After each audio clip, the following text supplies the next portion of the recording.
Good morning. I'd like to remind you that today we're beginning in-person Sunday school for adults in the sanctuary, so you can spread out and you can say the children and the young people are part of the church. Our Sunday school in person begins at 9 o'clock, and if you can join that way, it would be great. If not, then I'm glad that you decided to join this way. Our lesson for today is from Isaiah chapter 40. Now, last week we were in chapter 37, and I want to give you a little bit. That's just my way of keeping myself straight, not to insult anyone who's listening. But you might remember then that Hezekiah was the king of Judah. And Hezekiah was one of the few godly kings that Judah had. He was especially a godly king in comparison to his father Ahaz. Assyria at that time was under the kingship of Sennacherib, and Assyria was a strong, powerful nation. They had already conquered the northern kingdom and had taken its 10 tribes into captivity, and they had also invaded parts of Judah and some of its outlying cities, and they were threatening Jerusalem. So King Hezekiah took these threats to the nation, and Assyria, if you remember, they were mocking God. And he took this straight to the temple and laid it all out for the throne of God. And God promised to protect Judah and lead Sennacherib back the way he came, which he did. He retreated, and according to ancient records, was killed by his son later on. Now, chapters 38 and 39 actually narrate some events that happened before the account of Assyria's threat and Judah's protection was completed. Assyria was a powerful nation all along, but they weren't told in exactly chronological order, just like sometimes when we're telling a story, maybe we're relaying events from a movie or something, and we get the things out of line, but it didn't hinder the meaning that was given in these scriptures. But in chapter 38, Hezekiah was about 39 years old, and he was in his 14th reign, and he became very sick. Isaiah, of course, was still the prophet and delivered to him a message that he should get his house in order, meaning, of course, you know that he was going to die. And Hezekiah once again went straight to God with a plea for healing this time. His son Manasseh was too young to become king, and Hezekiah felt that his death would only add to the boasting and the mockery that Sennacherib and the Assyrians had for Judah's God. So God sent Isaiah with the message again that Hezekiah would live 15 more years and that Jerusalem would be protected from the king of Assyria. Now, that was chapter 38. In chapter 39, Hezekiah had recovered from his illness, and Babylon was a junior power nation, not as strong as Assyria, but they were a powerful nation. And the king of Babylon was Merodach Baladan, I think is the way you pronounce it.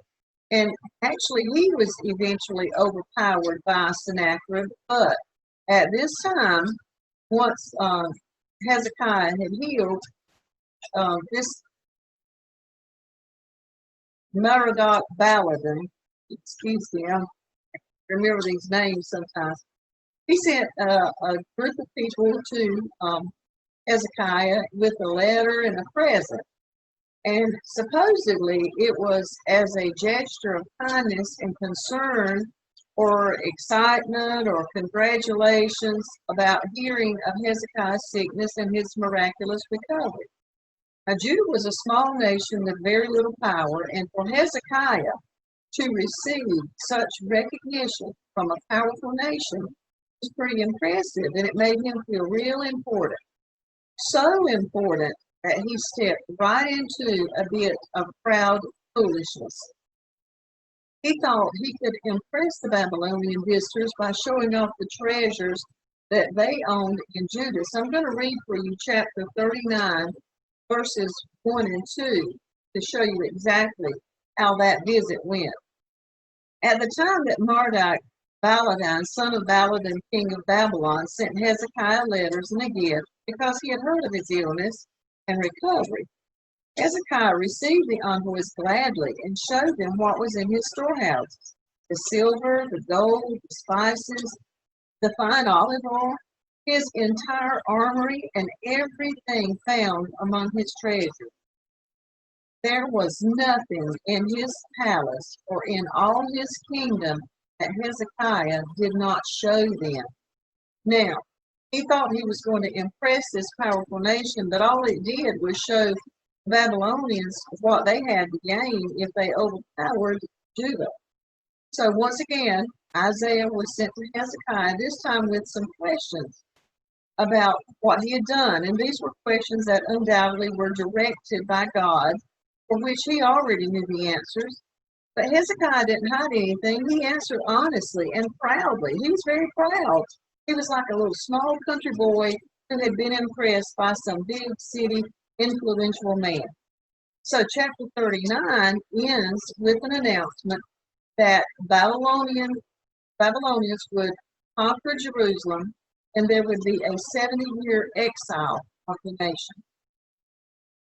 This is the time that Hezekiah showed, even though he was a godly king in comparison to many others, he also had a streak of human selfishness or weakness, you might say. His response to that announcement of the impending disaster was that, oh, that's good news because this is not going to happen during my lifetime. Now, it took 100 years and 7 kings later, but the prophecies did come true. Now, our lesson today is from chapter 40, and it was of a time Isaiah spoke of beyond the fall and the exile when God would orchestrate a restoration for his people. And this should help us understand that what God says is reliable, but events, the good ones and the bad ones, are on his time schedule and not ours, because this was 100 years later that the prophecy actually came to be. So now we're going to begin with our lesson scriptures for today, which would be verse 18 in the quarterly. And it says, "To whom then will ye liken God, or what likeness will you compare unto him?" Now, the scriptures before verse 18, Isaiah reviewed a little bit of like exactly what has God done. In other words, he said, well, the grass and the flowers fade, but God's word endures forever. He tends his flock like a shepherd. He carries them close to his heart.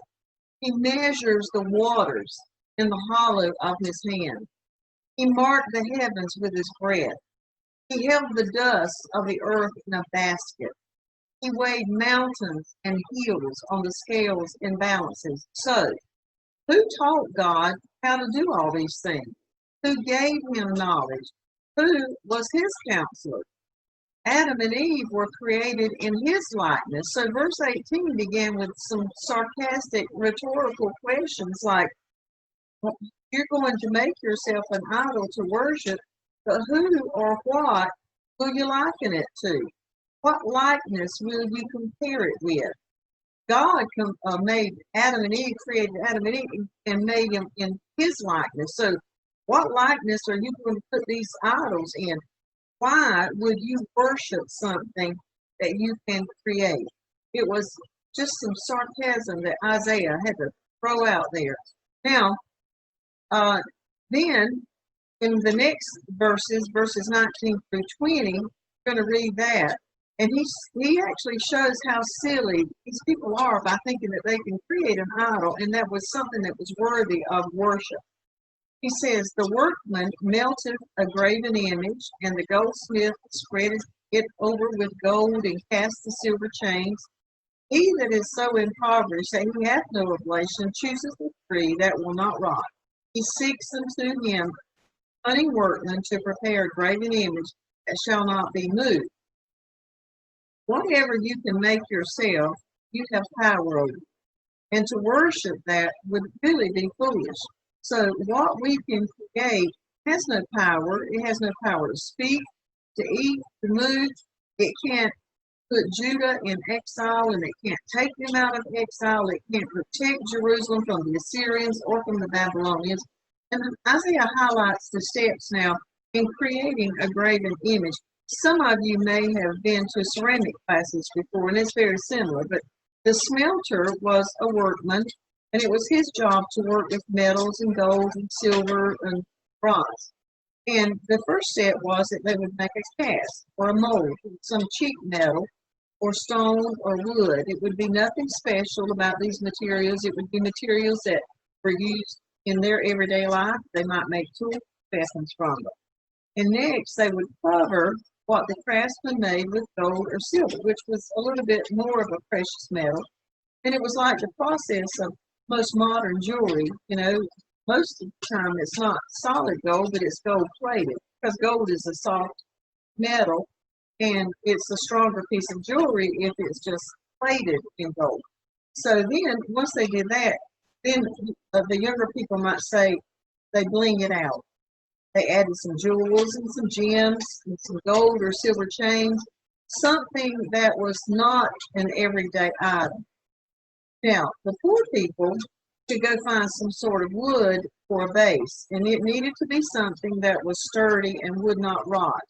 I don't know what kind of wood that was, but it was not any that was used in building this house that I live in.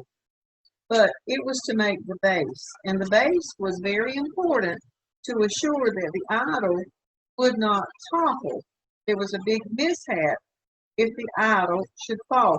And in 1 Samuel chapter 5, verses 1 through 2, there is an example of what a disaster it could be if you don't have a strong base.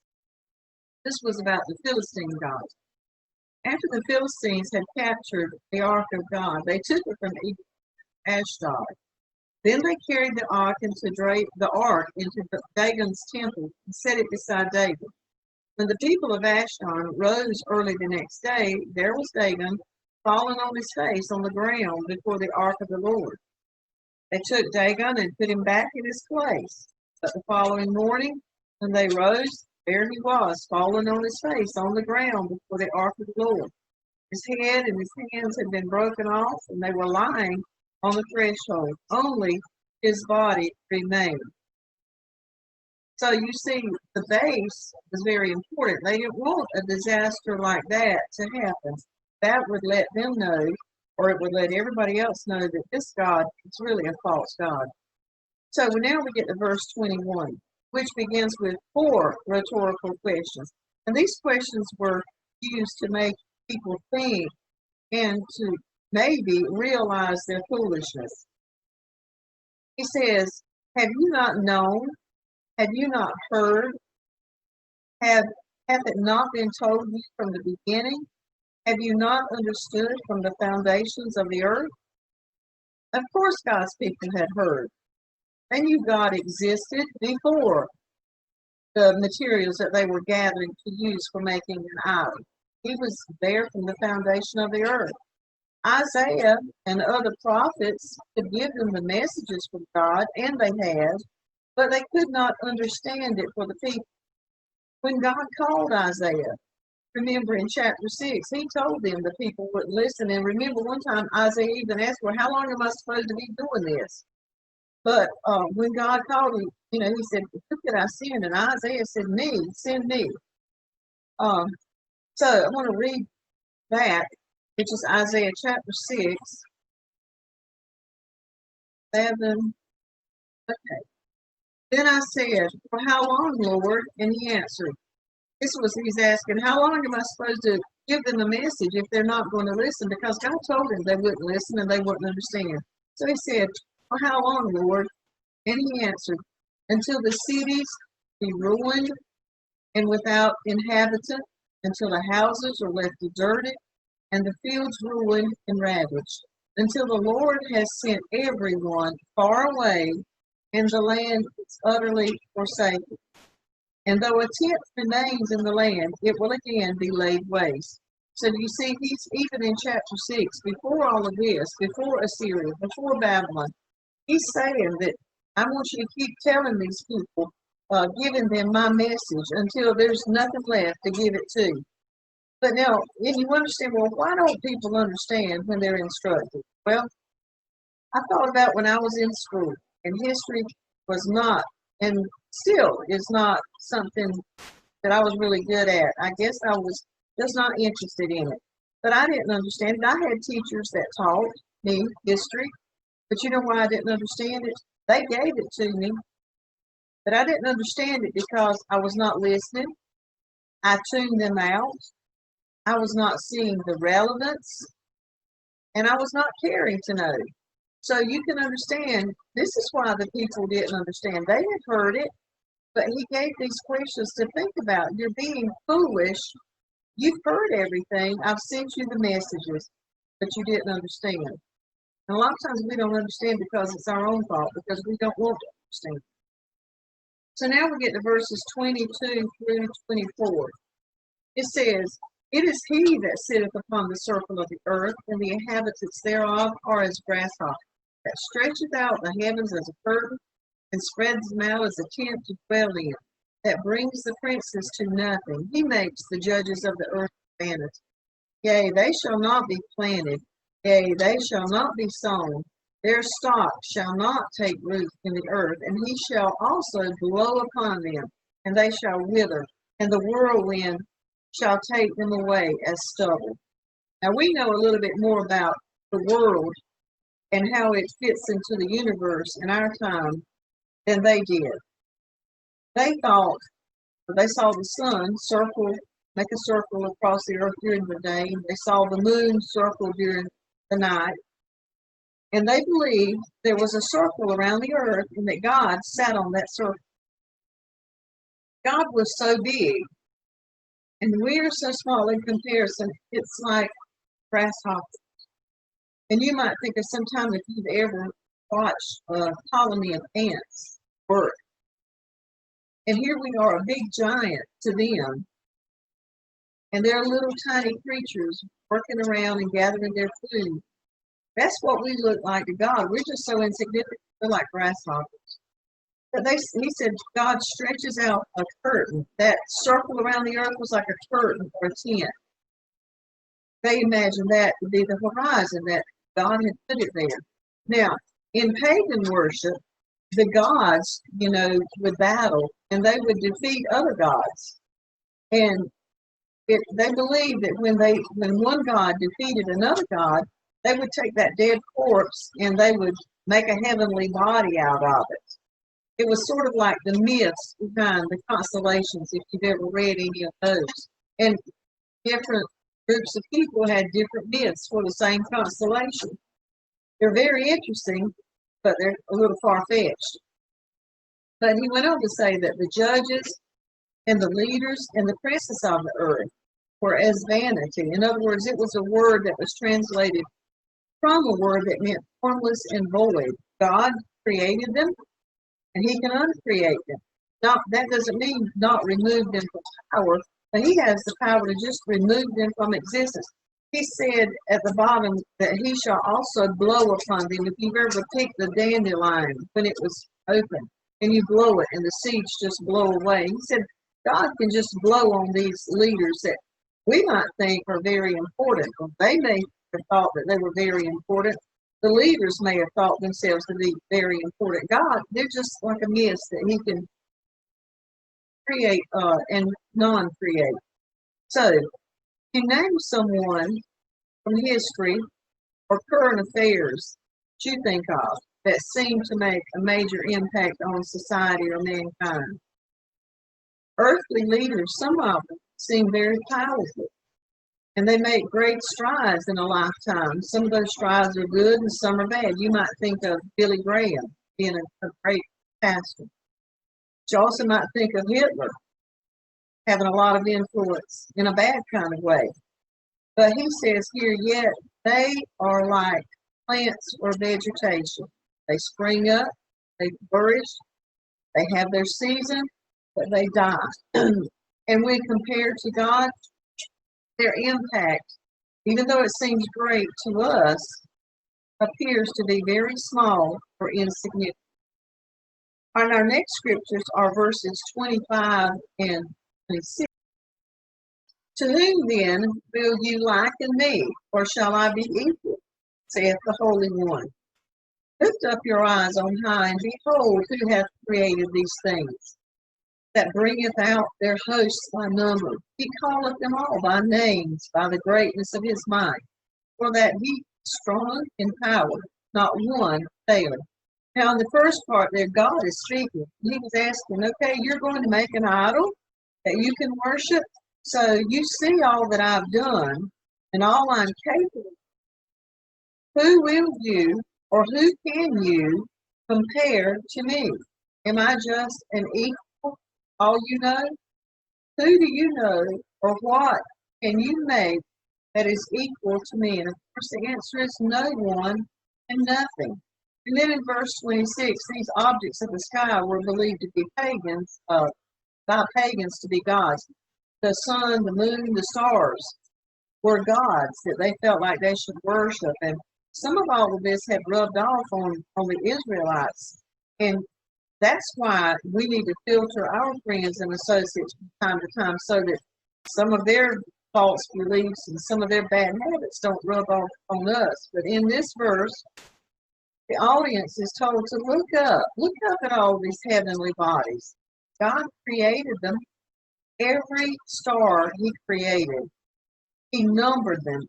I don't know if you've ever been out on a night and looked at all the stars. You can't count them.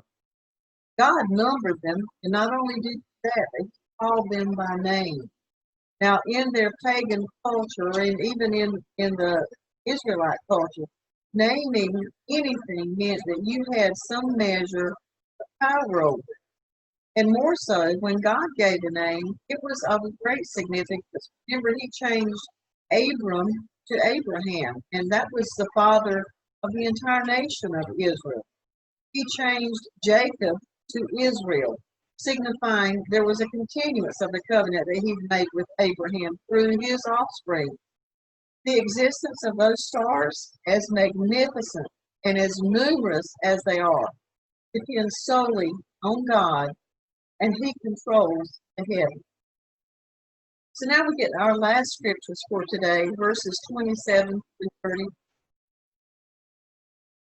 Why sayest thou, O Jacob, and speakest, O Israel? My way is hid from the Lord, and my judgment is passed over from God. Hast thou not known? Hast thou not heard that the everlasting God, the Lord, the creator of the ends of the faints not, neither is weary? There is no searching of his understanding. He gives power to the faint, and to them that have no might he increases strength. Even the youths shall faint and be weary, and the young men shall utterly fall. But they that wait upon the Lord shall renew their strength. They shall mount up with wings. They shall run and not be weary. They shall walk, not faint. Jacob and Israel, two names for the same group of people. God's chosen. And they weren't just doubting by now. By the time the exile into Babylon came along, they were hurting, and they were thinking that God was not paying attention to them.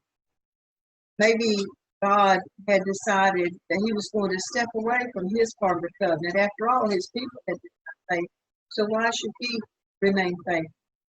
And they may have felt defeated and abandoned, but that was far from the case. They were not. God still knew where his people were. They should have known. They had been told, but being told does not equal understanding. We've already seen that.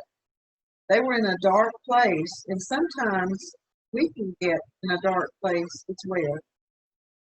And have you ever looked at children and young people and wished that you had the energy that they have? Or have you thought about, boy, I wish I could do the things that I used to do. I used to work all day long and I didn't get tired. I could keep going and going. Well, Isaiah said, even though youth and young people have a lot of strength and vitality, they are physically limited and they even get tired and grow weary.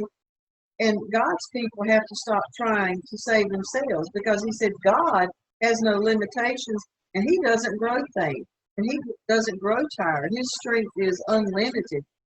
But we have to wait, and by wait, that means trust.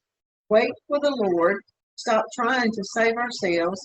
But when we wait with a hope. And that hope is not just wishful thinking that I hope God comes along and hope He takes us back to our homeland. I hope He hears our prayers.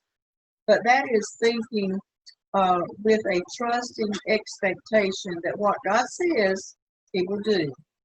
His unlimited strength and faithfulness provides for us a forward motion. He says, when we wait, when we trust on the Lord, we can mount up, we can run, we can walk. And those are all motions that are going, we're not going backwards. We're going forward if we wait and trust on God. So now we get to the part of our lesson where we look at this and we say, okay, now what does this mean for me? How can I apply this in my life? The Israelites were waiting for God to intervene, to save them from Assyria, from Babylon, from exile, or whatever came along during the course of their history. Does waiting on God mean that we do nothing for ourselves? Well, when Isaiah told Hezekiah that God was going to give him 50 supplies, Hezekiah was also given some instructions of what he was to do. Not supposed to just sit there and wait for God to heal him. He was told to make a salve from the figs and to rub it on the boils that he had. And he did that. But what if Hezekiah said, nah, I'm just going to wait for God to take me away? God said, I'm going to give you 15 more years, but here's something too. And I think everyone agrees that our country is in a hot mess. People are offended by God's name on official documents. He was removed from schools in every possible way. Not only God, but basic patriotism appears to be prohibited now. So, do we just sit and wait for God to fix our national problems? Maybe God is waiting for us to do something first. Are we in a dark place, either collectively as a nation or individually with a personal issue, like the Israelites, and think that God has left us to dig our own way out? Or did we leave God? Remember, there was 100 span from Hezekiah to the 7th king afterwards when they were exiled. And only Hezekiah and Josiah were godly kings. Out of those 8 kings, we can count Hezekiah, there were only 2 that were godly kings. So we have to work too, and we maybe think about choosing our leaders very wisely, especially at this time in our history. So I want to thank you for joining in today, in person or online. Hope that you'll have a great week, that you'll stay safe, and you'll help keep each other safe as well. Thank you.